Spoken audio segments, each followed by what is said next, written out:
The dust traveled high up to the heavens and gusted tremendously in great turbine pools of acrid beige particles. Ground so dry, sweat drops would make the sand mites sing at the surface. The sun was almost calling it a day, as it leant on the tip of the mountainscape. The hilly monolithic view as a background made way for the sandy foreground, where no life seemed to teem, but a common black crow and 3 black silhouettes in the distance, atop 4-legged beasts. Heat waves swung out like capes around these silhouettes, and the beasts shook their manes in the distance sluggishly to try and keep their gait strong for each of their riding masters' journey. The first man was covered in the same colored beige as the sand, almost camouflaging him from the very landscape, as the canvas dress wrap reached all the way to his ankles, and the same cloth wrapped around his tied-up dark hair. He drew his ankles closely upwards towards his body in his stirrups, with slippered shoes of the same color, making him appear nervous of his mount, and not even sure of how to stay on it. He sported golden brown eyes, which flicked down every time his horse seemed to even have a thought, and had a bruise on his chin from the last time he crouched too close to the horse's wide neck.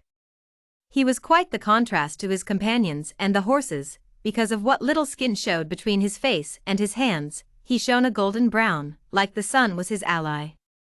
He trailed still nervously in the back of this party of 3, and was comfortable to stay there to prevent his frost-white steed from charging off in lead, as it had already showcased a days ago crossing the gorge. The other man in a slight lead with his black soot mare was a typical cowboy. They called it up round the yard and carried the angular face of one with dirty blonde hair, hidden flat under his jet-black cowboy hat. The brown tassels with blue beads from the hat clicked together at the side of his face every to and fro motion of their ride, and the nervous man in the back still couldn't believe that this one could stand such a noise around the horses all day long, just to keep some sun off of his boyish but leathery face. Even though his skin could have been milky white in his youth, this angular face now creased sun damage to the very heavens. He sat in well-ridden jet-black pants to match his tight-fitted black jacket, and black leather boots, strapped to the knees. When he wasn't talking, and that was few and far between, his boyish angles whistled a tune out of boredom, and he knew it irritated his travelers, which only made him wink his green eyes between the both of them, until he decided to rattle onwards with his witless tales of heroics.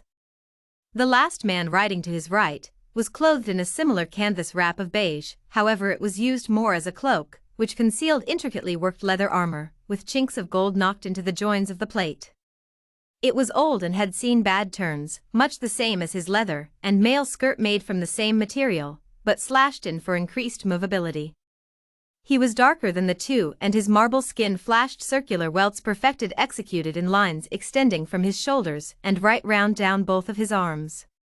He kept his head bald and was adorned in 12 or so gold earrings, which clinked in unison with the cowboy's tassels and beads. His face and bearing on his gray steed was stoic, and he rode as if we could for the rest of his life, without needing to rest in between. He answered very few questions, however, grunted and made clicking syllables every so often to his horse, as if in calm conversation to its breath. The 3 men were an oddball crew if there was one, however, with all their indifferences, decided to ride out these dusty flats with company before their own final adventures. "Steaming piece of shit, that's what this tobacco tastes like to me," Timoth said as he spat leaves to the ground and handed the leather pouch back to the dark man in matching leather armor next to him. Al reached out and collected his pouch back without even looking in Timothy's direction, but he managed a small grin at the man's reaction. "I'm just dying for a smoke, and that's all we've got left? Muddy leaves in river water, that's what. Oh, but you are kind young cowboy. Our ancestors only gave this to their dying grandmothers." Both Timoth and Caniel scrunched their noses up in distaste and confusion. Timoth finally remembered, "And you said 3 days ago that it was your people's finest weed, you cheek. Anyway, as I was saying before, your weeds almost gave me the shits." He scratched under his black hat and thought a while with a dumb but beautiful face. "What was I saying?" Caniel cleared his throat, pulled his head wrap a little further down his face toward the sun and answered, "Something about your past encounter with a sugar bear monster?" Al rolled his eyes silently and popped a thumbful of tobacco into his mouth to slow ruminate to with the next story. Timoth turned around and gave Caniel a thumbs up and said, Yes, you see, I knew you were both interested in that one. Caniel readjusted his bony seat in the saddle and nodded to progress the story. As Timoth expressed his tale of the sugar bear monster with progressing a hoss and undulating oh-hos, getting Caniel to mimic these same for at least 40 minutes into the thick of it, which is more time any traveler should have to bear. The mare of his finally had enough of it herself and stamped her feet hard into the drought-packed earth, making Caniel lose his balance and hang on to her neck, which suggested the stop in the story, and a laugh from the cowboy instead. Caniel laughed at himself and had to reset his bony frame again for the long travel ahead. Why don't you tell us many stories?